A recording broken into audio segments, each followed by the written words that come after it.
L'on pouvait penser que la manifestation organisée par les Amis du Vieux Nîmes serait calme, il n'en fut rien. C'est honteux de démolir ça.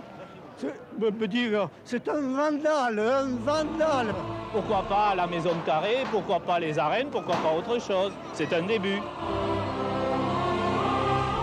C'est l'histoire d'un combat dantesque, celui des classiques contre une forme de la modernité, celui de centaines de Nîmois prêts à tout pour sauver les vestiges de l'ancien théâtre, menacé de destruction par le projet d'une médiathèque futuriste. À Nîmes, on ne touche pas comme ça aux colonnes. Nous avons depuis longtemps, les vieux Nîmois, cette image de colonne et ça nous fait de la peine de ne plus les voir un jour ou l'autre. Les colonnes, les voici dans leur version originale. Depuis 1803, elles forment la majestueuse entrée du théâtre qui fait la fierté de la ville. Mais le 26 octobre 1952, un incendie ravage les lieux. Et quand on est arrivé ici, on a vu le théâtre en flammes et ça a été quelque chose de vraiment dur aussi à réaliser. L'incendie n'était pas accidentel, c'est une chanteuse qui par vengeance a mis le feu au théâtre de Nîmes.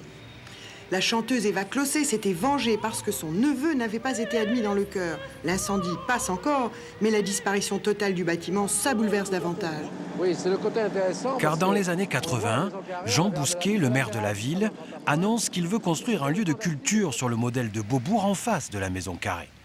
Le célèbre architecte Norman Foster est chargé du projet et il fait cette annonce qui va raviver l'incendie. Le scandale a commencé cet hiver lorsque le brillant architecte anglais Norman Foster a annoncé qu'il supprimait les colonnes. On va arriver à la conclusion que le meilleur bâtiment, le meilleur bâtiment pour Nîmes, est celle sans les colonnes. La suite, vous la connaissez, c'est la guerre des colonnes. Des centaines de Nîmois crient au scandale. Mais le maire Jean Bousquet reste droit dans ses bottes de chantier. Monsieur le maire, n'avez-vous pas un petit pincement au cœur devant cette démolition? Et absolument, on ne peut pas être insensible. Et contrairement à ce que l'on pense, il y a certaines décisions difficiles à prendre. Mais l'avenir, c'est aussi important. Oui, mais voilà, face à l'émotion d'une partie de la ville, l'édile accepte une solution un peu folle, déplacer les colonnes.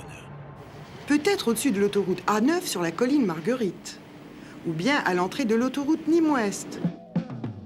Finalement, elles seront déplacées sur une aire de l'autoroute A54 à la sortie de Nîmes en direction d'Arles.